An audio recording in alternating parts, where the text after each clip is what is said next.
Madame, Monsieur, bonjour et bienvenue à cette session d'information. À la une de l'actualité, Denis Sassou Nguesso, président de la République, a effectué une descente hier dans les zones agricoles protégées implantées dans les plateaux pour constater et encourager les activités qui s'y font. Et puis la lauréate au bac général session de juin 2022 est encouragée par Bruno Jean-Richard Itoa en sa qualité de député de Lombo 1. C'est tout pour les titres. Passons aux détails. Ouvrons ce journal par l'entretien entre le président de la République, Denis Sassou Nguesso, et le chef d'État de transition au Tchad, Mahamat Idriss Déby Itno, qui était en escale technique à l'aéroport international d'Olombo. Les détails de leurs échanges dans ce récit d'Alain Bienvenu au Bargui.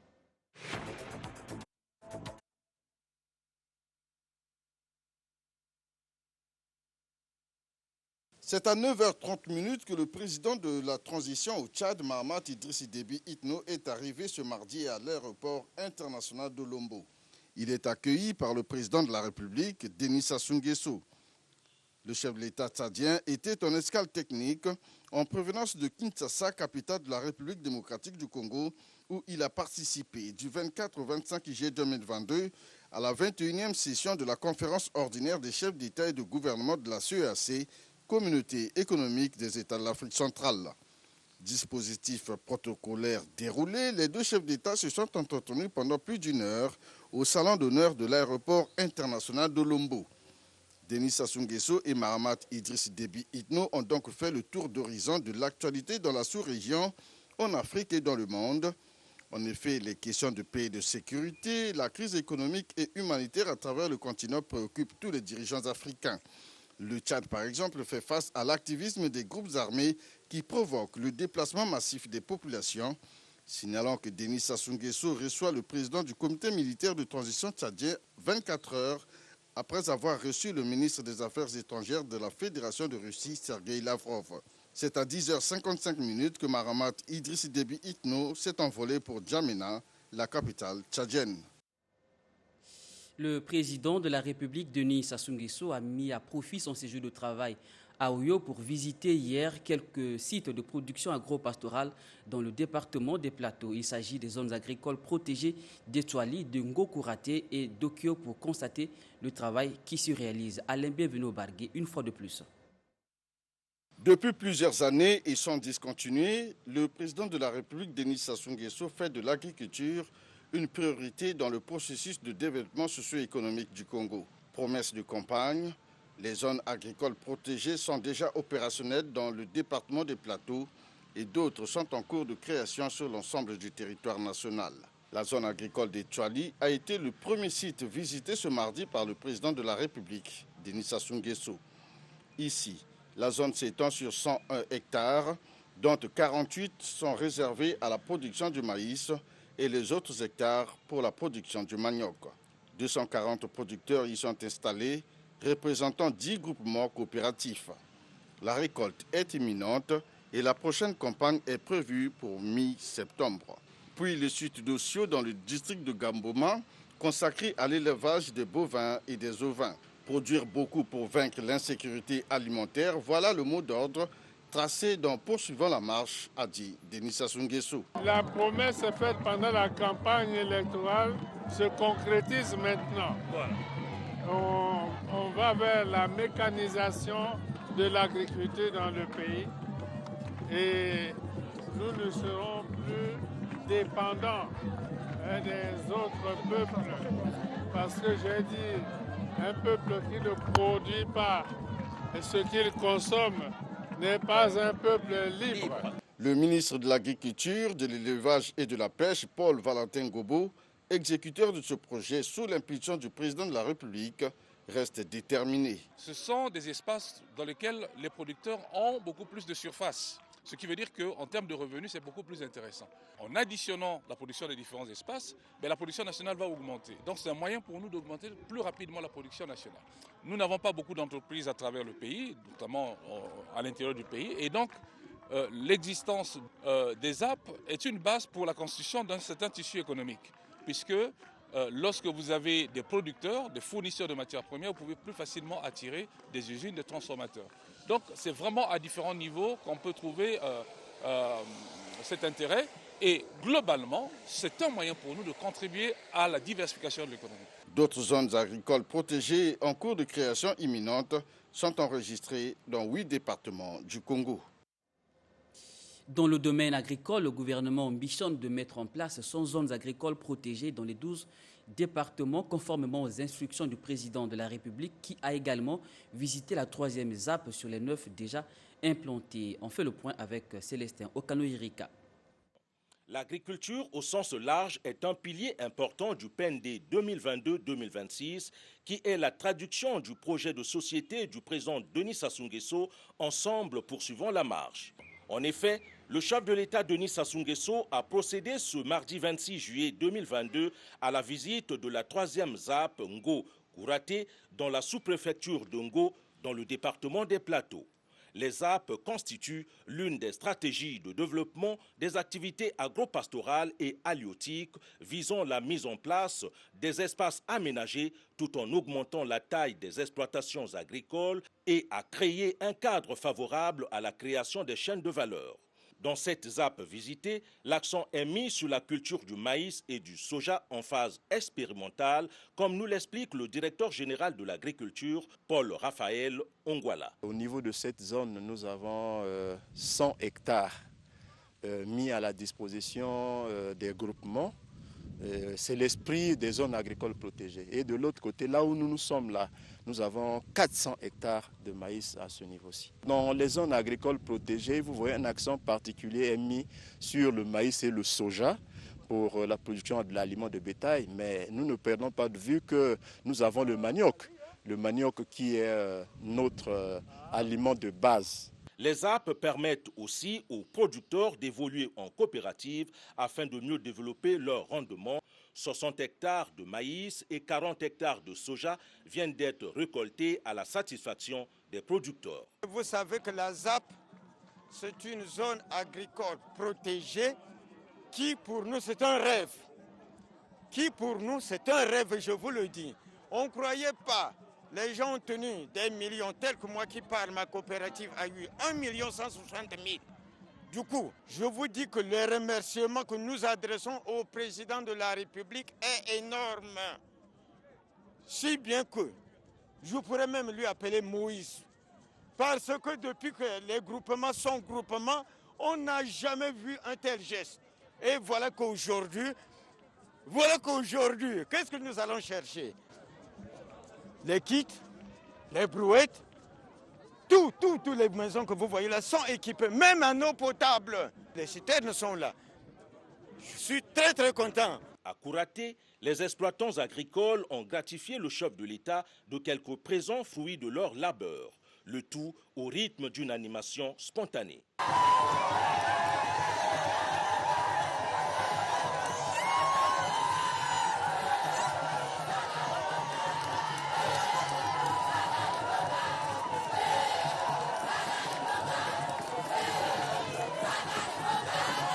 Tout compte fait, les ZAP ont été lancés le 1er septembre 2021. À ce jour, 9 ZAP sont opérationnels dans 5 départements. L'objectif est d'implanter 100 ZAP d'ici à 2026 sur l'ensemble du territoire. Au Parlement, le président de l'Assemblée nationale, Isidore Mvoba, s'est entretenu avec Malé Diop, représentant du programme des Nations Unies pour le développement au Congo, sur les relations qui lient les deux institutions. Cyril Safobati nous en dit plus.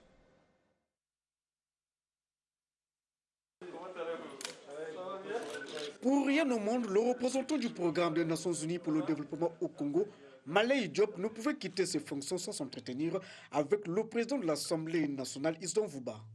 Le fonctionnaire onusien a salué la maîtrise par le président de l'Assemblée nationale, Isidore Mvoba, des dossiers sectoriels, dont ceux liés à la jeunesse et au développement local. J'ai été aussi très satisfait de savoir qu'il est très informé de l'appui que le PNUD donne au gouvernement.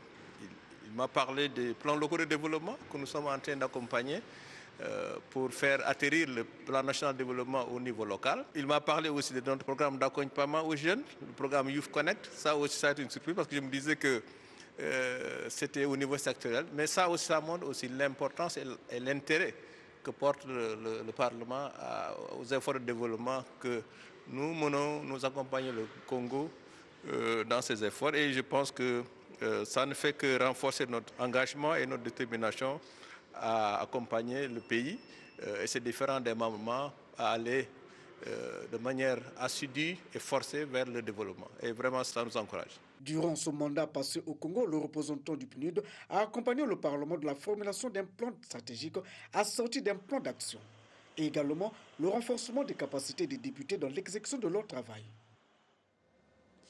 En économie, du matériel de travail a été remis hier aux acteurs du secteur informel par la ministre Jacqueline Lydia Mikolo et le représentant du PNUD au Congo, Malay Diop. C'est un appui technique au secteur informel qui a subi de plein fouet les effets néfastes de la Covid-19. Barol annule.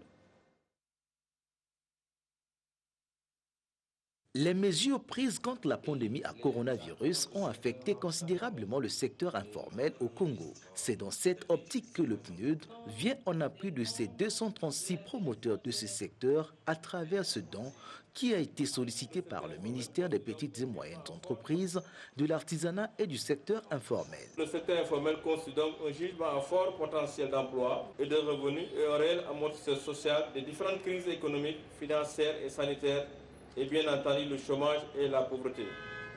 Ce qui justifie l'engagement du PNUD en faveur de cette catégorie d'agents économiques. Le ministère dont il est la charge ne ménagera aucun effort afin que la distribution des matériels aux bénéficiaires dont un échantillon est distribué ici et maintenant se fasse dans la diligence et dans l'observance des procédures. Cette donation, d'une valeur de 50 millions de francs CFA, vient soulager ces promoteurs du secteur informel qui ont exprimé leur gratitude. C'est une joie immense de voir PNUD penser à nous les artisans qui sont dans le secteur informel, parce que ce n'est pas donné à n'importe qui par rapport à la conjoncture actuelle que tous nous vivons. Nous avançons dans ce prix. La menuiserie, la plomberie, le lavage auto sont parmi les 14 branches d'activité que le PNUD et le ministère des Petites et Moyennes Entreprises, de l'Artisanat et du secteur informel ont pris en compte. Élection à présent, à Pointe-Noire, le préfet Alexandre Honoré Paka a fait la ronde des bureaux de vote à l'occasion du vote des militaires comptant pour le second tour du scrutin législatif. Suivant son constat dans ce reportage signé d'Ursin Domba. Ouverts depuis 7 heures, les 2 bureaux de vote retenus pour le second tour du scrutin législatif dans les centres Sema Dungoyo et l'école primaire Jean-Baptiste Tachiluta de Tchambazassi ont été bel et bien opérationnels. Pour preuve, le préfet de Pointe-Noire, Alexandre Honoré Paka, est descendu au pied levé en vue de s'enquérir du déroulement de ce second tour pour l'ensemble de la force publique. Avec un corps électoral qui se lève à 479 au total, dont 469 votants à Ngoyo et 10 Sanzassi, Guy Mebiama, président de la Commission nationale électorale indépendante au centre d'Ngoyo, a fait mention de ce qui suit.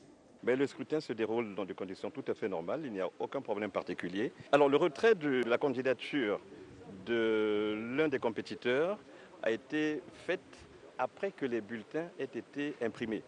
Donc du coup, nous avons un bulletin unique de vote avec les 2 photos des 2 candidats, mais en réalité, seul le candidat du PCT reste en lice parce que justement, le candidat du PCAP a retiré sa candidature. Dans l'ensemble, le vote militaire s'est déroulé dans la quiétude. Dans la Bouenza, bien avant ce vote de la force publique, le préfet Jules Mokalantoumou a eu des échanges avec les différents candidats en ballottage à Mouyondi. Ils ont évoqué les conditions nécessaires pour une élection apaisée et sécurisée. Commentaire, Michel Okemba. Dans le département de la Bouenza, 4 circonscriptions sont concernées par le second tour des élections législatives. Il s'agit de Madingu commune, Mouyondi, Kingwe et Bokosongo, où le vote de la force publique s'est déroulé ce 26 juillet dans de bonnes conditions. La veille, sur instruction du Premier ministre, le préfet du département de la Bouenza a réuni les candidats en ballottage dans ces circonscriptions. Jules Mokalantoumou les a exhortés au respect de la loi électorale pour préserver le climat de paix dans le département. L'effort qui va être fait du côté des organisateurs, c'est de veiller à la transparence. Tous ceux qui jusqu'à présent pensent qu'il y a des situations graves dans le département de la Bouenza, et notamment à Mouyondi, à Madingu, à Kingwe et même à Bokosongo, il n'y a pas eu de situation grave.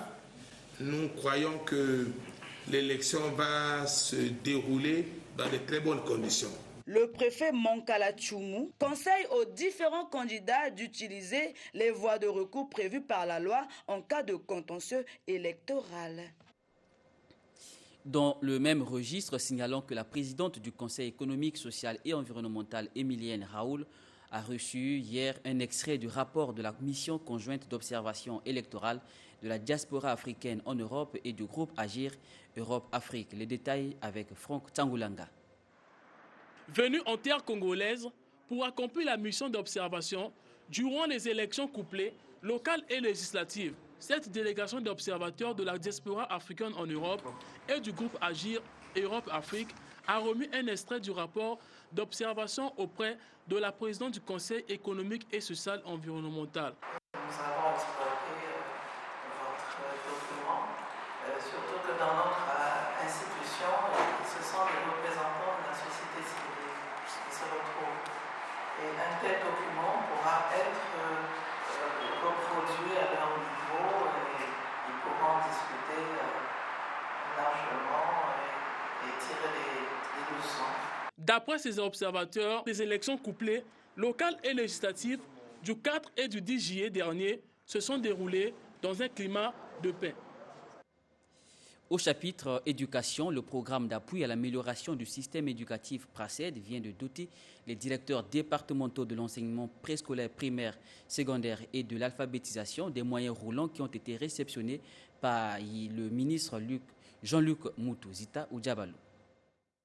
C'est une dotation qui s'inscrit dans le cadre de l'appui institutionnel que le PRACED apporte au MEPSA. 12 véhicules au total pour renforcer les capacités opérationnelles des directions départementales. Nous sommes rassurés que ces moyens roulants seront d'une grande utilité dès le mois de septembre dans la mise en œuvre de certaines activités clés du projet, dont les activités d'acheminement et de distribution des supports pédagogiques et d'apprentissage qui seront à disposition de tous les élèves à la rentrée prochaine au mois d'octobre. Et le ministre Jean-Luc Moutou salue les efforts consentis par le gouvernement et ses partenaires quant à la redynamisation du système éducatif congolais. L'atteinte des résultats, notamment dans le domaine de l'éducation, passe effectivement par la mobilisation d'un certain nombre de moyens. Et ces moyens sont aussi de type matériel. Et c'est l'occasion pour nous ici donc de remercier pleinement notre partenaire, la Banque mondiale, dans le cadre du projet PRACED. Et nous espérons tout simplement que les directeurs départementaux prendront la pleine mesure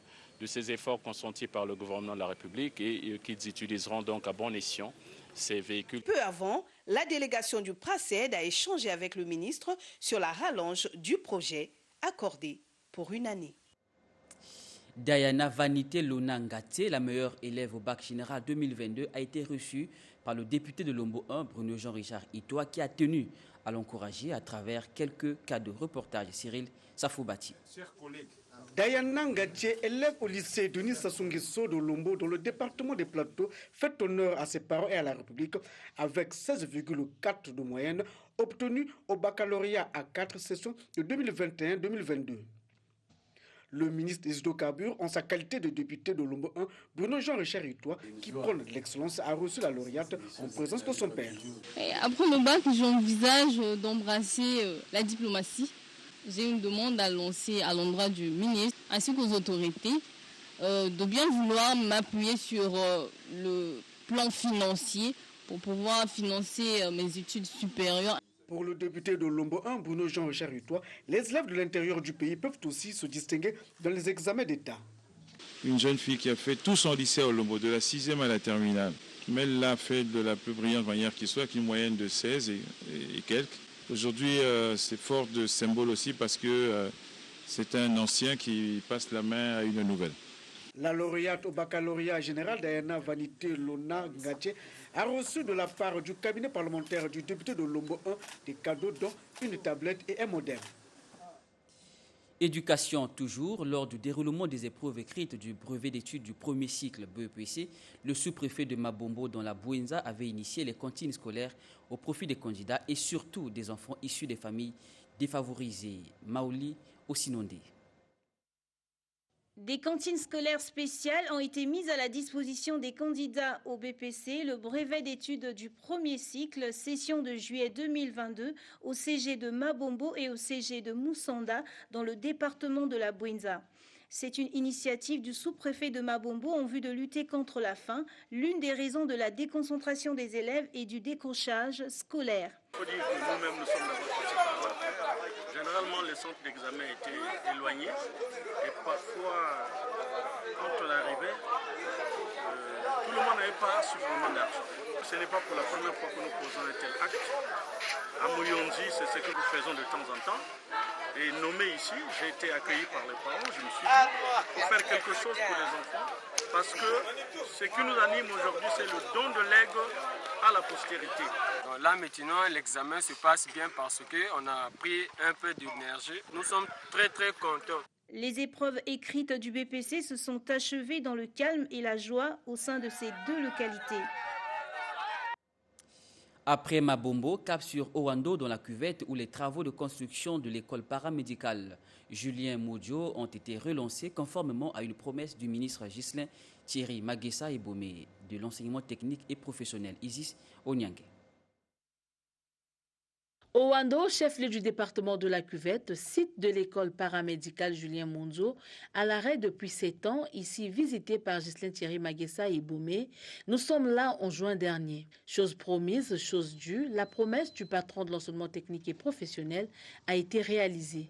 Les travaux de construction de cette école sont relancés et les acteurs impliqués dans cette tâche rassurent que l'EPEM Julien Monzo sortira sous peu sous terre. Au moment, c'est 6 mois.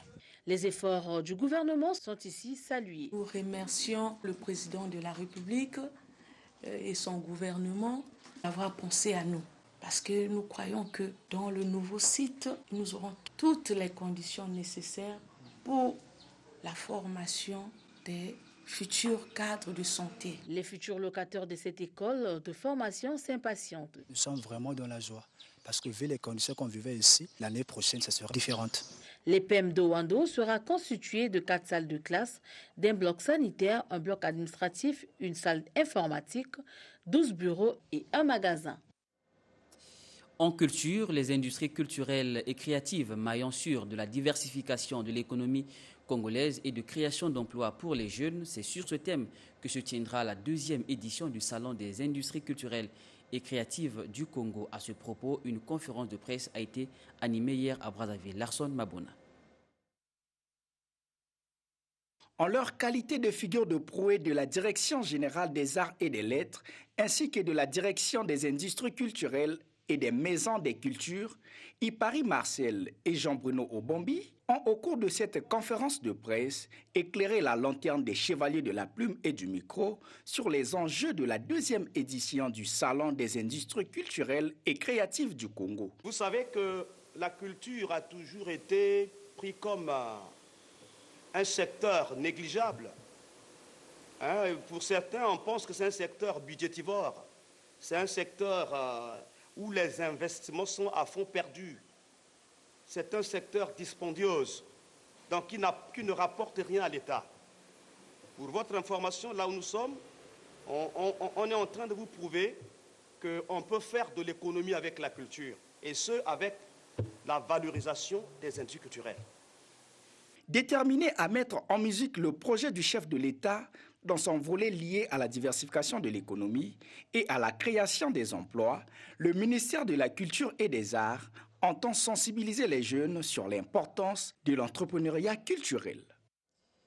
Au mémorial Pierre Savrognon de Brazza, la directrice Belinda Issa a échangé avec l'ambassadeur d'Égypte au Congo sur le partenariat culturel entre les deux structures. Gezon Kokolo. L'Égypte, un pays reconnu mondialement culturel, veut à nouveau apporter son expertise au mémorial dans le domaine de la gestion des musées. Oussama Farouel Armanian, Ambassadeur de l'Égypte au Congo est venu échanger avec Belinda Ayessa, directrice générale de cette institution culturelle, pour voir ensemble sur quel secteur d'activité que les Égyptiens doivent encore soutenir ce lieu de mémoire en dehors du don de la salle d'exposition des œuvres d'art que ce pays avait fait à ce centre culturel. J'ai eu le plaisir d'avoir un entretien avec la directrice de ce musée, le musée Pierre de Savorgnan. Et donc, on a parlé de quelques sujets pour la coopération entre nous et nous sommes les deux engagés à approfondir la coopération dans le domaine des musées, le domaine culturel. Nous sommes en train de discuter ça, mais ça peut être plutôt de la formation et l'échange d'expertise en général. Cette visite de Oussama Farwell Armanian au mémorial entre dans le cadre du renforcement du partenariat culturel entre le mémorial Pierre Savorgnan de Brazza et l'ambassade de l'Égypte au Congo. C'est la fin du journal. Madame, Monsieur, merci pour votre attention. À nous revoir à une prochaine occasion.